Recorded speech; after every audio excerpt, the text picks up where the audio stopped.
So let me go ahead and just say this. So last week, you should have 4 PowerPoints and 3 video lectures or lectures that you can listen and then watch the PowerPoint on. They're under elimination. Today, we're going to talk about fluid and electrolytes, and I'm going to actually lecture, so you need to take notes. And then we're going to do an actual activity in class. And then after that, you'll go home. We've got checkoffs tomorrow, clinical this week. And then on Friday at 9 in the morning, I will come on, and I'm actually going to lecture live on Friday morning to finish this up and to do kind of an overkill, or I don't want to say a review, but kind of go through everything from actually elimination through fluid and electrolytes and acid base.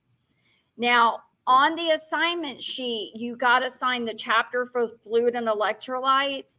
I believe ATI has a unit on acid base, and if they do, it will go up today. They just kicked me out yesterday, and I couldn't get back on ATI to get what I needed, so I couldn't put it in, but I didn't want to hold off posting what you needed to get started on. So this fluid and electrolytes and acid base go together. You'll learn this concept. You'll learn it from this semester to 102 to 103. It builds. So a lot of people say it's one of the hardest things. This and perfusion and oxygenation are hard. It's a lot. Take your notes, and I'm going to try to break it down so that you can understand it, because you need to. Everything with fluid and electrolytes and acid base affect everything. And you'll see that as we go along through lecture. Any questions? The fourth one, just FYI, the fourth PowerPoint that I posted was ATI's PowerPoint.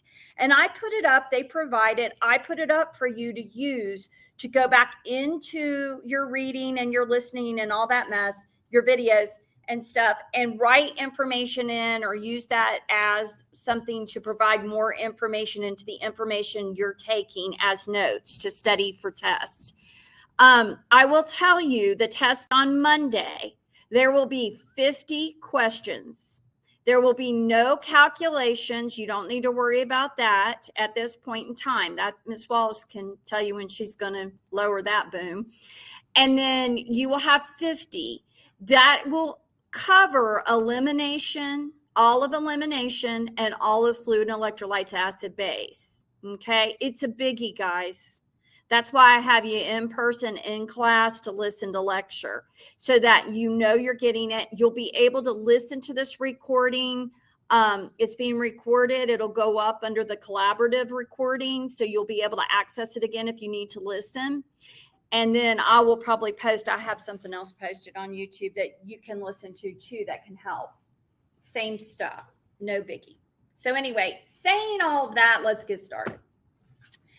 So I have to start it off with a joke. So 2 molecules are walking down the street and they run into each other. One says to the other, "Are you all right?" "No, I lost an electron." "Are you sure?" "I am positive." Oh, stupid. You got to love it. Anyway, so when we're talking about fluid and electrolytes, we're going to look at ions. We're going to look at this part of science when you were in class learning different things of the stuff that you didn't care for. So first of all, hang on, I have to click it on both sections. There we are. So let's talk about homeostasis. You'll hear me say it. It's constant stability. So homeostasis is what our body does to maintain life.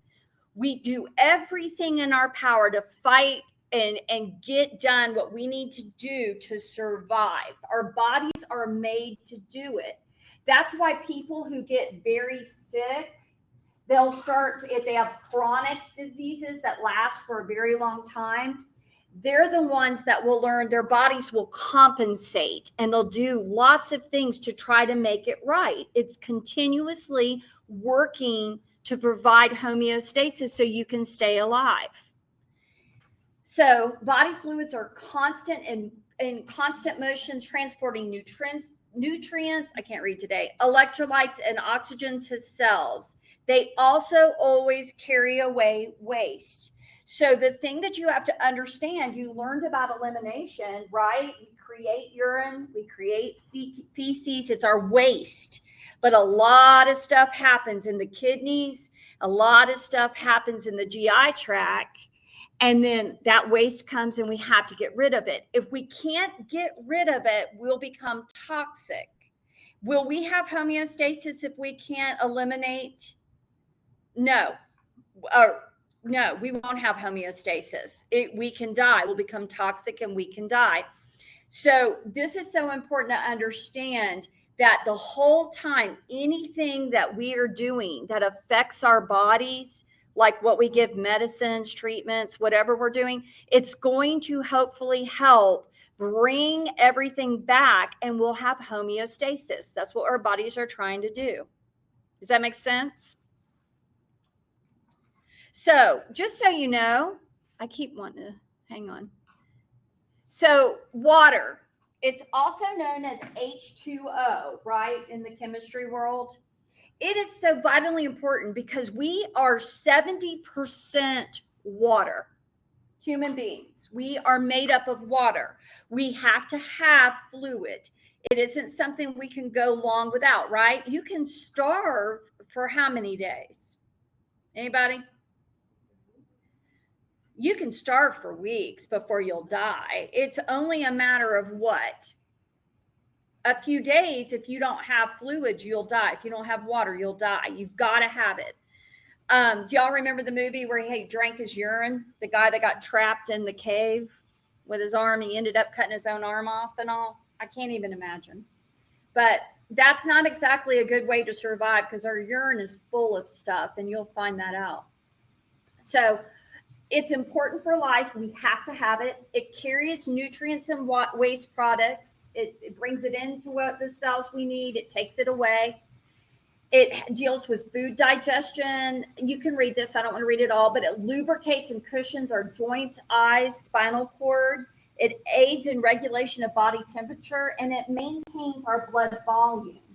Our blood is 80% water if you broke down blood cells, if you were looking at it itself.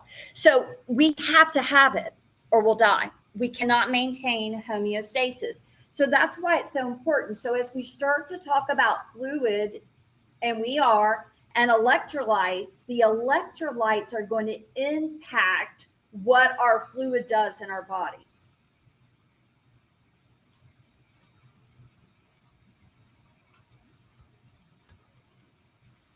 Why water? Because without it, we die, period. We gotta have it, guys. I want you to understand that. It's so vitally important because when we start to talk about sodium, which was one of our major cations of extracellular fluid, you're going to understand that where salt goes, water follows. And so we need to understand what our bodies are made of. And it's as simple as this. It's water. Now, it's not just H2O. It's not just a glass of water you drink. It's got electrolytes in it. It's got nutrients in it. It's got a bunch of stuff in it. But that is what it is made of, and that is what we are made of, if that makes sense. That's why. Okay. Let's look at Grandma here. Okay. You got a problem with me driving, punk? Boy, this day and age, she'd get probably shot. I mean, we're such a vicious world anymore. 60% of adults' body weight is made up of fluids. There's more in children and less in elderly, right? Of our weight. There's 60% of adults' body weight, and then there's more in kids and less in elderly. You need to know this about the elderly, and it makes it real simple, guys. Bottom line, everything decreases. Everything slows down. The only thing that increases in elderly is wisdom. Everything else is on the slow shutdown. And so they also start to dry up, right? We start to dry up. It's rather depressing, isn't it, Miss Wallace? I know, I just want to go have a good cry and then come back. We have more in men, of course. Their composition is a little bit different and less in women. And we have more in lean and less in obese. So fat takes over. And that's not good. Okay. How much water do we need? We need 2,000 to 3,000 milliliters a day. That's how much we need. Now, based on different diagnoses, different things, certain people cannot have that much fluid. Example, congestive heart failure patients. They have this big, fat, flabby heart. It can't pump. It just can't do what it needs to do. So it needs less fluid, because if you have too much, it's going to pour over into the lungs and they'll drown. That's why they have to watch their fluid intake. They can't control it. They've got to have less so they can pump as best they can to make it function. Same with renal failure or renal disease patients. They can't have a lot of fluid because they can't filter and do all of the things they need to do. So they have to watch their intake. But a normal, healthy individual needs 2,000 to 3,000 milliliters a day. Who drinks 2,000 to 3,000 milliliters a day? That's about 2 to 3 liters. What do you drink? Who drinks soda? Raise your hand. I'm looking at you, Hudson. I see you. Anybody? I see you. Anybody drink soda? Somebody's got a Red Bull in my group. Who drinks Red Bull in here? Just an F. Watt, good for you in the back with the burgundy. I don't know who you are on Hudson campus, but she raised her hand. There you go. The truth is every caffeinated beverage you drink, you'll drop 8 ounces of it. It causes you to dehydrate 8 fluid ounces. So if you drink a cup of coffee, you need another cup of water. How many cups of water do we need, or how many glasses of water do you need in a day? 8, right? That's what they suggest. If you drink the 8, so if I drink a cup of coffee or a Diet Coke, anything with caffeine, let's say Red Bull equals out how many cups of coffee? 1 or 2? I think it's 2. I don't know. Look that up real quick, somebody. Is that 2 cups? So it equals out about 2 cups of coffee. So you're going to be 2 glasses of water down. So you need to think about what people intake and what people put out, right? It's so important. If you have a fever, you need more fluid. Why? Anybody?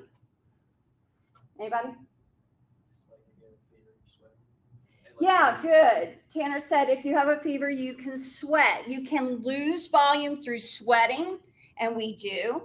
Also, if you're a small child with a fever, they pant, right? They mouth breathe.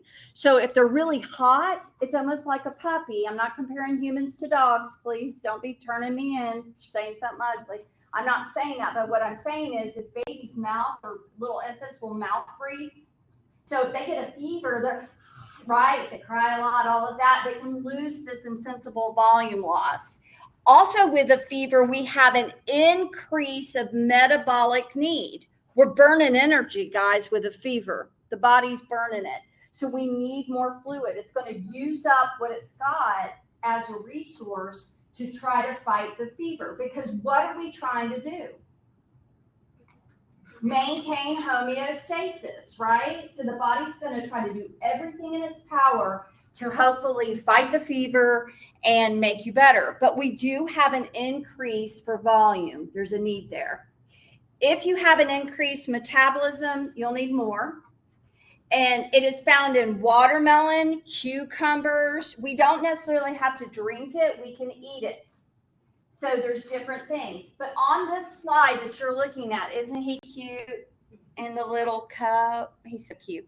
No water and alcohol. Note I made it in big, bold letters, bigger than anything else on this page but the title up at the top. There is no water and alcohol. So if that's the case, if we drink alcohol or you have an alcoholic, do you think they're going to need volume?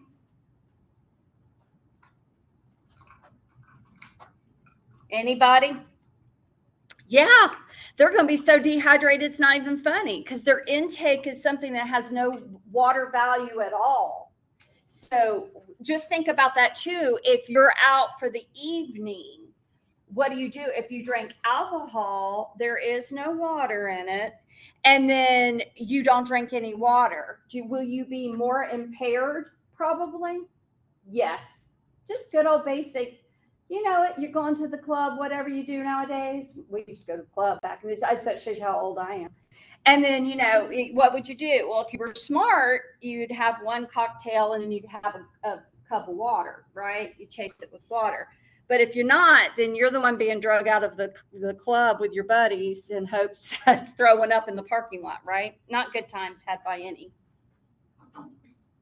So electrolytes, that's something that we're talking about when it comes to this topic. And back when we looked at electrolytes, they have electrical charges, right? Do you remember anybody take high school chemistry or college chemistry? Do you remember? And you have potassium with a little plus sign up by it, sodium with two little plus signs up. We're looking at charges, and what a charge does is it's going to make things happen within the body. Just real simple, basic. It doesn't have to be major into the chemical breakdown of this, that, and the other. We're looking at electrical charges. And so some electrolytes will love each other, and some electrolytes will hate each other, and some are just a gang, and they just kind of do the same thing and go everywhere together. So we'll break them down and look at each one and see what happens, okay? Because it will eventually come into nursing here in a second. You'll see.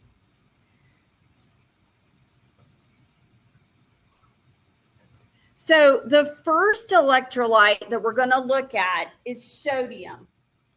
The normal lab value for sodium, according to ATI, because those are the numbers we're going to use for testing, is 136 to 145. So if I draw a lab on a patient and I look at my results, I see 138, I know that they have a normal sodium level. Okay? So that's the normal level. Let me ask you a really quick question.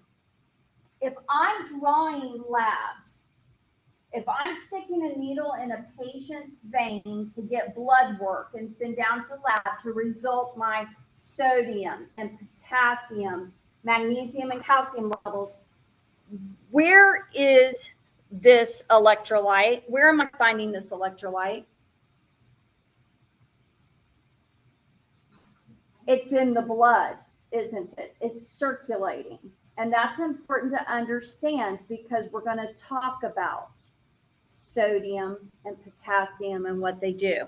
So it's the major extracellular electrolyte. And I'm going to explain extracellular volume and intracellular fluid for right now. But what that means, just in layman's terms, it's the major electrolyte that lives outside the cell. It's the one outside the cell.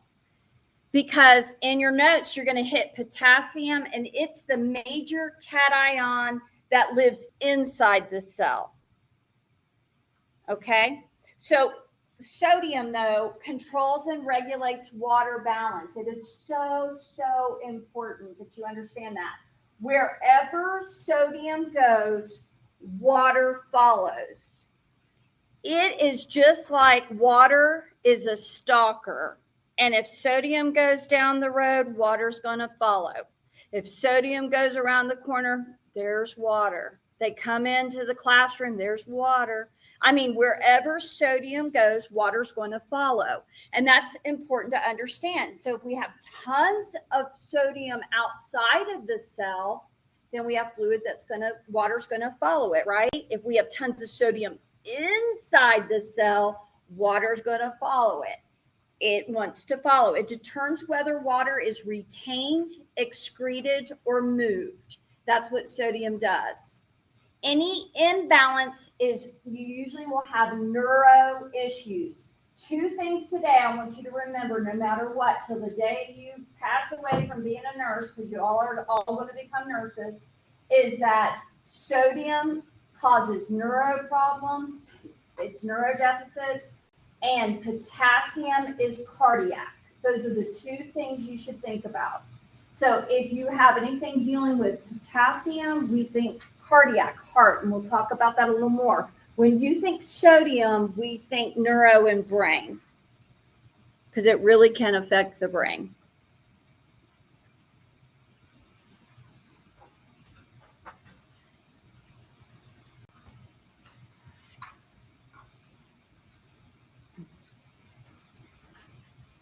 A lot of words here, guys. I'll break it down for you.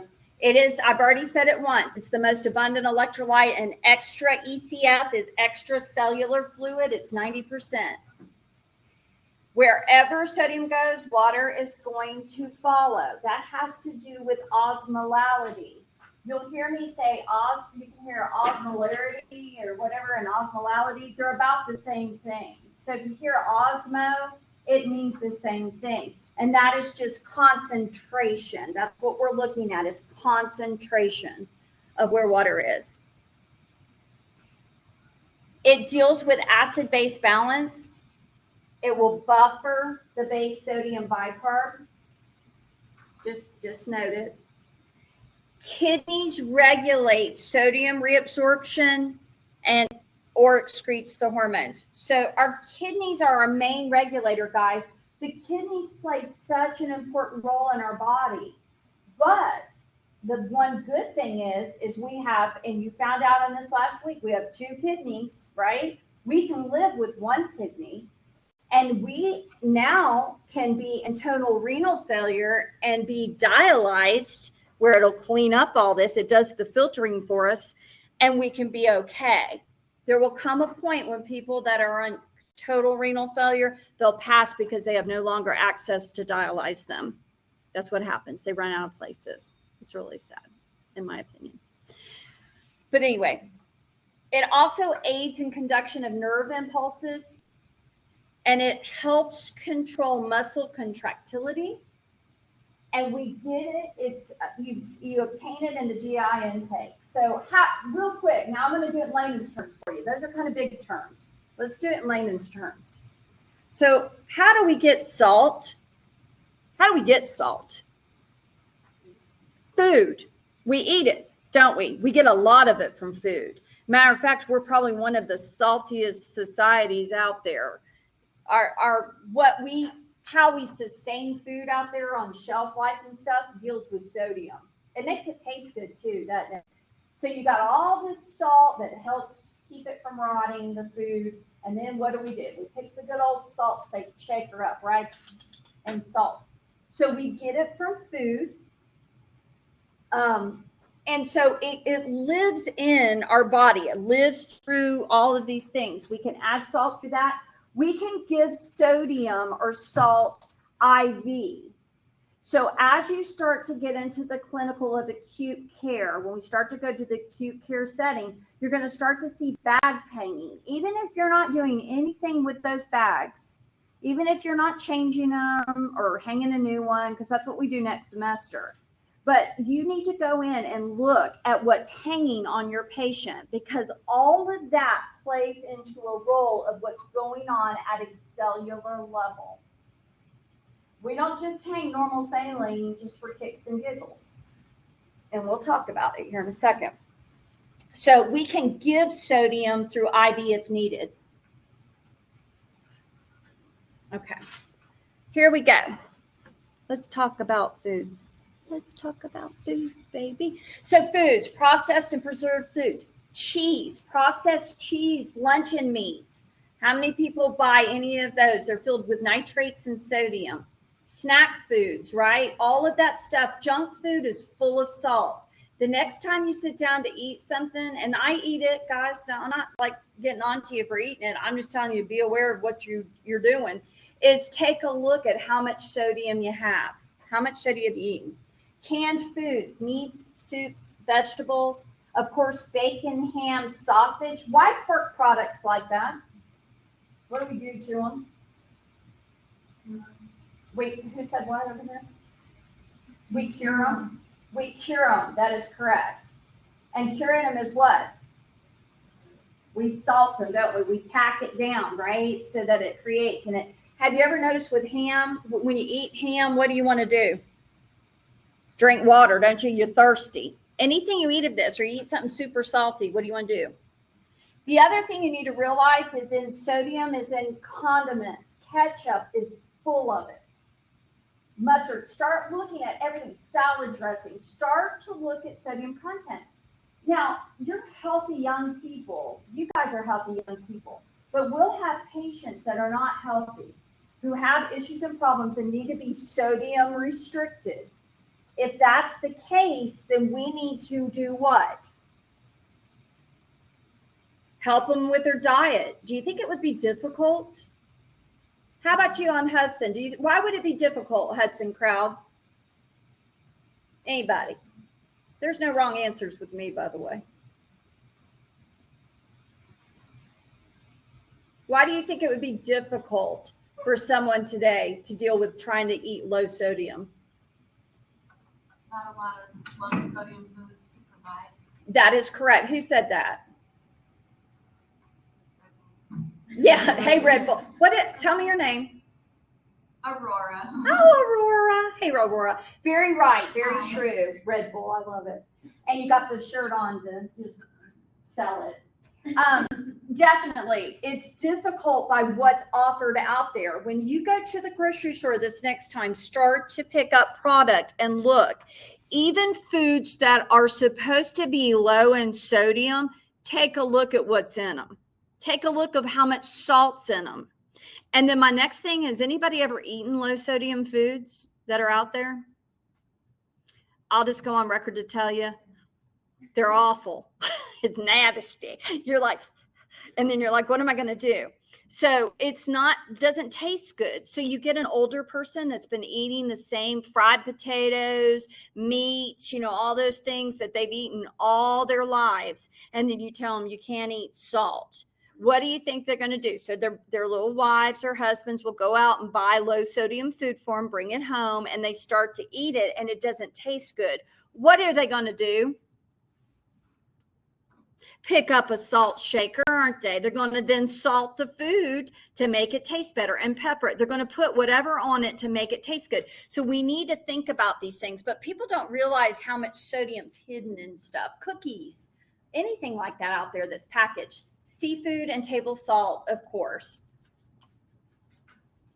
Okay, I want to back up the slide. So the other thing, no, I'm going to keep going. So let's talk about potassium. Hold on, I got to move my slides everywhere. It's weird. So potassium, it's the major intracellular electrolyte. It is very important that you understand those two things. Potassium's inside the cell, sodium's outside the cell, period. And wherever sodium goes, water follows. And sodium, like potassium, is like me and my ex-husband. If he comes in the house to see the kids, I'm going out the house. We're not staying together. We're not going to be in the same room. We refuse to be. We're nice to each other now, but back in the day, And so if he came in, I would leave. If I came in, he would leave. So that's how potassium and sodium live. They don't care for each other. They're not about sharing the world by any means. They want to be the dominant major ion. And because of that, when one enters, the other leaves. And it's important to understand that, because if I have low sodium, let's just say, I have low sodium outside of the cell, water's going to go into the cell. If water goes into the cell, it's going to dilute out potassium. And it's also going to make what little bit of sodium I have probably go into the cell. I'm still going to be even lower with sodium. If I have high salt all around the cell, high sodium, and it's outside of the cell, it's going to pull water out of the cell into the extracellular fluid. Does that make sense? That's why you need to know it's stuck in it. So you've got water is the lover. It's a love affair here. And it's a bad divorce. potassium and sodium, and water is the lover. It's the reason why they divorced. So everywhere salt goes, water's going to be, and potassium doesn't like it at all. It's like, nope, not going to happen. So potassium is the major intracellular electrolyte. It's the one inside the cell. It helps maintain intracellular water balance. It transmits nerve impulses to muscles and contracts skeletal and smooth muscles. Need to know that. Increases with poor renal function. If we have renal disease or renal failure, we're going to have elevated potassium levels. It can't filter. It can't filter it out, so we'll hold on to it.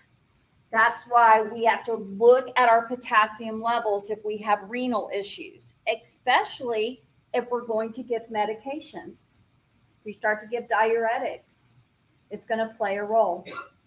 Decreases with excessive urination. So we're either going to pee it out, poop it out with diarrhea, or vomit. And that's important to understand because we're going to talk about dehydration and fluid overload. So the two things that happen, we either hold on to it or we get rid of it if we have these issues.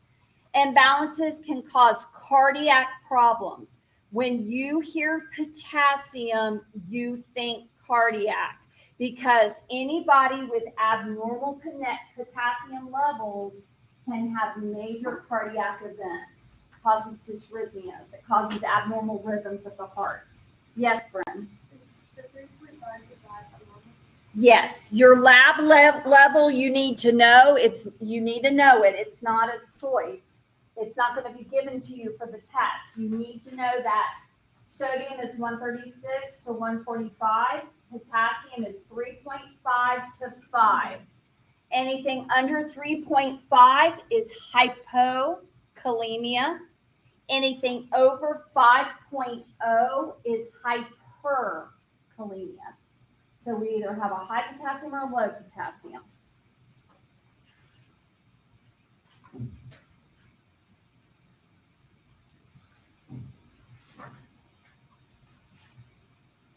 Okay. So it's the most abundant cation in ICF, which is intracellular fluid. It maintains fluid inside of the cells. That's its house, inside the cell. Sodium's outside. Is necessary for nerve impulses, transmission, all of that good stuff. Intracellular fluid and extracellular fluid potassium ratio must be maintained. We have to have it. It needs to be normal. For homeostasis to occur, you've got to have X amount of potassium in the cell, X amount of, and always all of this is floating about. So don't let it confuse you. Because you've got a little sodium in the cell with potassium. It's just such a minor amount. It's majorly outside of the cell. So just think the majors in this. Potassium's inside, sodium's outside, water follows. And we need a balance. We have to have this balance of sodium and potassium cellular at a cellular level, or we will not maintain homeostasis. We won't. We'll die. Simple as that. It's vital for skeletal, cardiac. Once again, I have it in dark bold. You need to know it. Causes dysrhythmias, muscle cramps, weakness, and confusion. And once again, it's needed for proper heart muscle activity. We have to have it. That's smooth muscle. We have to have it. Or we will not. Our heart will go crazy. It'll do arrhythmias. An arrhythmia is an abnormal heart rhythm. You, me, and everybody probably were in a normal sinus rhythm. It's a normal heart rhythm. We're not learning rhythms today, but it's a normal rhythm. But what happens with this is it causes us to have dysrhythmias. So we have abnormal rhythms. Well, has anybody ever had a fast, rapid, like an SVT or rapid rhythm? We had a few students last year that had some heart issues. So when you have that, you feel like you're going to die. I mean, it's just like it's going so fast. It's not normal.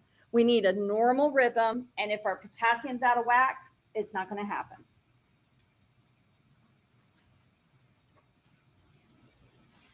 So I'm going to tell you guys something. I am a big dietary tester because guess what nurses have control of? how to explain what foods people need to eat, and know what foods people need to eat. If I'm serving a tray, I need to look at that tray. It's not up to dietary, guys. You give it. Just like medicines, you give it. You're the last man before they take it into their bodies. So potassiums that are foods that are high in potassium: oranges, dried fruits, tomatoes, avocados, dried peas, meats, broccoli, bananas, dairy products, and whole grains. And I'm going to tell you this, if you look in your ATI, because I went through your lesson, there is a whole little box. Potatoes, guys, are the highest. They trump a banana. But I will say this to you, if you see banana, you better pick banana, because it's one of the highest potassium fruits that you can intake. But oranges have it. It's not just bananas. We can do it. But here's an interesting fact. Licorice, good old black licorice, I actually like it. I'm just a weirdo. But anyway, in large amounts can cause hypokalemia. So if you've got an elderly person that loves black licorice and they just eat it all the time, it would be a concern, wouldn't it? You would want to say, you know, maybe we need to check their potassium. And if it's normal, then let them be. But if it's low, then maybe we should look at giving them a supplement. So those are foods. And when you're looking through your ATI, guys, really pull the foods that are high in potassium, high in magnesium, high in calcium, high in sodium. You need to know, so that if you can say that this patient should not be eating this or should be eating this. It's not the red stuff, because the red stuff's different. It's whatever's in the chemical of black licorice makes your potassium go down. Okay, so for testing purposes, for this first test on fluid and electrolytes, you will need to know potassium, like the back of your hand. You're going to need to know sodium. You're going to need to know magnesium. And you're going to need to know calcium. Those are the four that we're going to learn first. And then we'll add some others in. Now, I'm going to talk about chloride a little bit, but I don't, just understand that chloride loves sodium, right? So sodium chloride, and what else we do, you see it all the time? I'm telling stuff. I'm going to think. Sodium chloride. So chloride works with sodium to maintain our blood pressure, osmotic pressures. It increases with poor renal function because we can't filter it. It's right there with salt and potassium. It decreases, and I'm an arrow person, it decreases when we throw up or have diarrhea. So it's electrolyte that follows and goes with sodium. Helps to maintain our acid-base balance. And that's all right now what I want you to know about chloride. And just know, if sodium is down, chloride is down, and vice versa.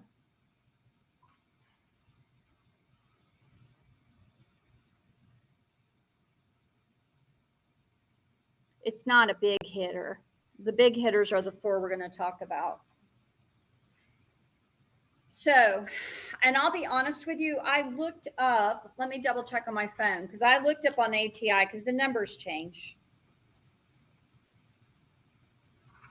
Okay, so let me look at I took a photo.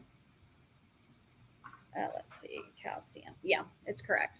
So calcium, the lab level you need to know for a normal calcium blood level, serum level, is 9.0 to 10.5. That is the normal calcium level. Now, when I say serum, if you see the word serum and you're not familiar with that word, you guys have to start to learn terminology and medical lingo. That means blood. Serum is blood. So if I say serum level, I'm looking at a blood level. Okay? So calcium. Calcium's interesting. It says here, transmission of nerve impulses, heart and muscle contractions, blood clotting, formation of bones and teeth, of course. We have to have vitamin D to absorb it. Where do we get vitamin D from? The sun. which it's been cold up here and it's been kind of yucky. It was coming out and then it looked like it blew in some gray again. I don't know. Anyway, where else can we get vitamin D? We could get it from some foods, but we also can take a supplement of it, right? We can give a vitamin D supplement. What was the biggest thing during the pandemic to boost your immune system did they want you to take? Vitamin D3, right? Take it in large units because it will help with your immune system. But vitamin D is needed for absorption. That's why when we look at milk, it's fortified with vitamin D. So if you drink actual cow's milk or whatever milk's out there, it's fortified with vitamin D, so you'll absorb the calcium in it. Same with orange juice. There's orange juices out there that say vitamin D and calcium are in them. They are in it together because you'll get the vitamin D and the calcium, and you can absorb it. If you don't have the vitamin D, you're not going to absorb the calcium, and then you'll become hypocalcemic. And we'll talk about all the hypers and hypos here in a second.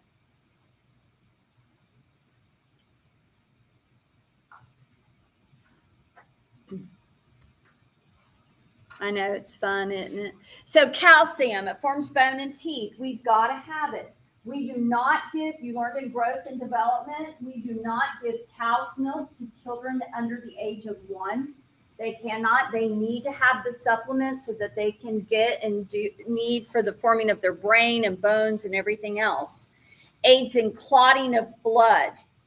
We have to have calcium to clot blood. So if you have a patient that has a low calcium level, they're not going to clot. What does that mean if I tell you they're not going to clot? They're going to bleed. And do we want them to bleed? 2 things that make a patient bleed: low calcium and a low body temperature. You need to be warm, and you got to have calcium for your body to clot.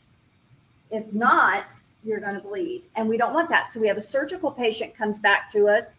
We take a lab, send it down, right? A basic chemistry. We'll take a look at it. If our calcium's low, we'll be concerned. If they're cold, we're going to be concerned. We're going to put a bear hugger on them, right? And warm them back up. We're going to give them calcium because we can actually give it in ampules. We can push calcium if needed in through an IV, but normally what would happen is pharmacy would replace it. We could hang it in an IV bag and give it to them, but they can get calcium. Transmitting nerve impulses, it can cause issues if we have high or low. It'll regulate the muscle contraction. It's written out there, the cardiac skeletal smooth muscle contraction. If you don't have enough calcium, you can cramp, right? And we'll talk about it. It decreases neuromuscular irritability and to absorb it, once again, you must have vitamin D. Now, I said vitamin D, I don't know how many times during this little spiel, but I would think vitamin D would be something you need to put a star by, because you need to understand you got to have it to absorb it. If I repeat something over and over in lecture, that is a clue that it might be something of great, great importance. Just saying.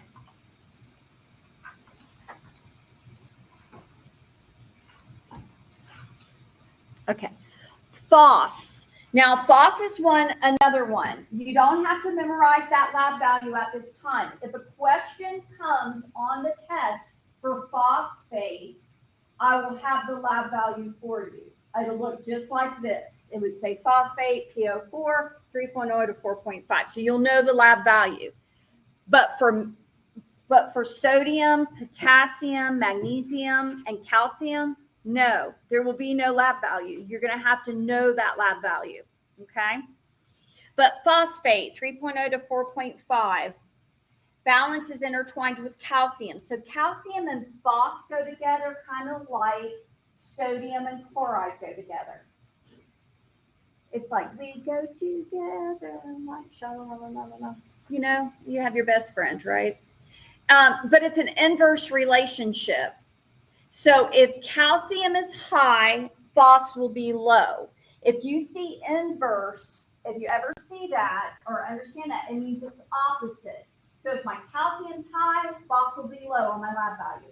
If my calcium is low, my phos is going to be high on my lab value. So you can look at it and kind of know. So let's just say we got a high calcium level. I will automatically know as a nurse, oh, I've got a high calcium level. That means I've got a low phos. And so I need to fix it. So how do I fix it? I'm going to bring calcium down. And what happens is things will balance. Once you can help or make it change where it can go back to normal, things come back into normal. Goes back into homeostasis and things are within normal. So let's talk about major sources of calcium. Now, dairy, I know you just recently had a question on that on one of the tests, and what was the correct answer? Broccoli, right? Green, dark green leafy vegetables, broccoli, they're high in calcium. What happens to people who are lactose intolerant? Can they take and eat dairy? No. So it isn't a calcium source for them. So what are you going to do? That's why you have to know what else has calcium. Cheese, of course, yogurt, broccoli, kale, grains, and egg yolks are some foods. There's some more out there.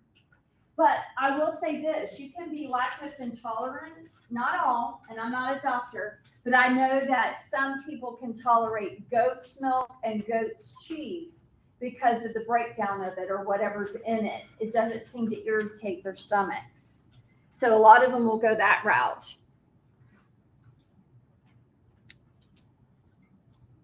And I'll just say this to you. You know you're going to get calcium from dairy, right? We already know that.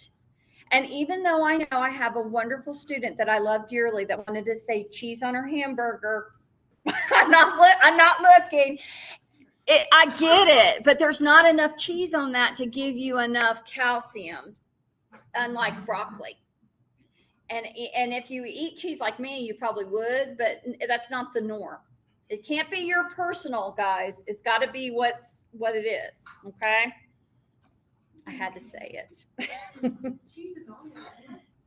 Cheese is on there, but you got to have X amount. So in your book, guys, it tells you what's higher, what's lower, and foods. You'll see it in the potassiums. I know. I'm not sure. I think in the calciums. So magnesium, 1.3 to 2.5 is a normal mag level. This is one you have to know. Magnesium plays a huge role in our bodies. We've got to have it. So if we deplete ourselves of mag, we can get into big, big trouble because it's important for intracellular metabolism, and it produces in producing and using up ATP. Do you remember back in biology class when you had to learn about ATP, the energy that makes things happen? Let's just do it real quick, layman's terms, because it's difficult even for me sometimes when I have to really break everything down.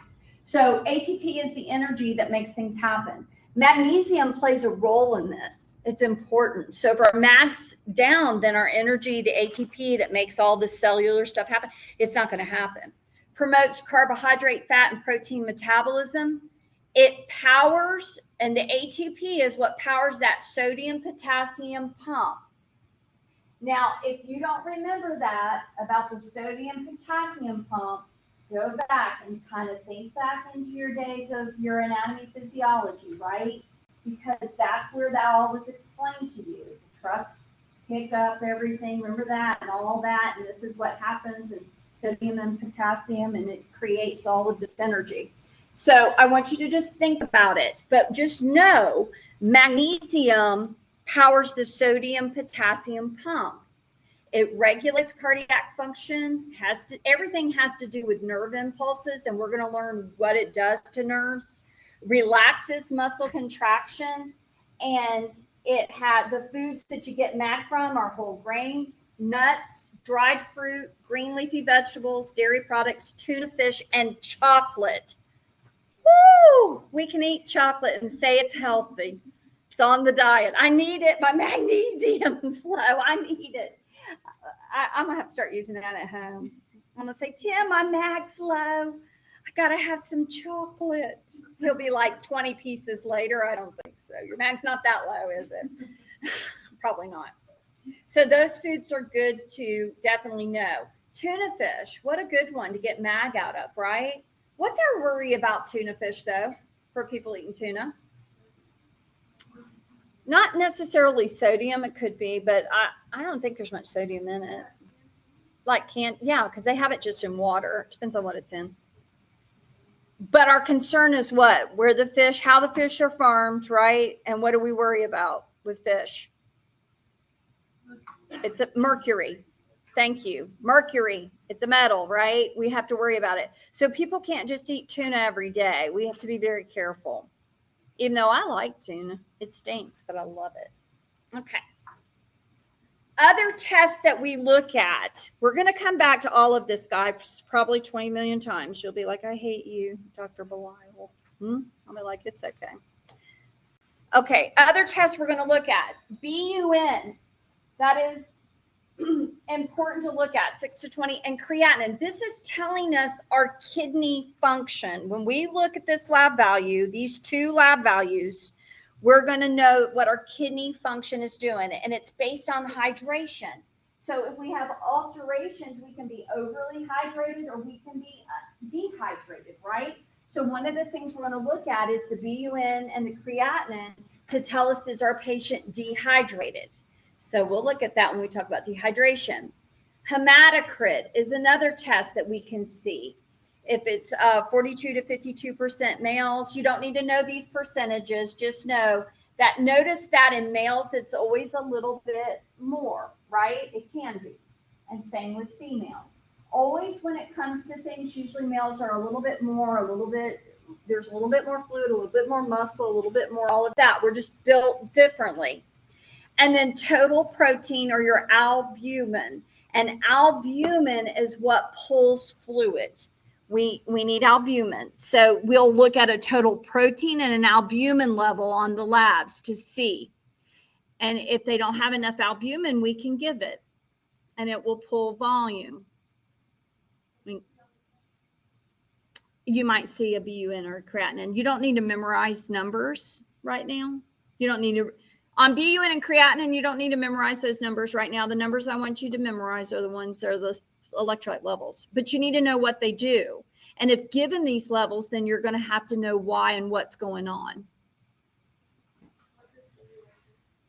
It's the blood urine nitrates. It's telling us the volume status. Are they hydrated or not? It's on this function.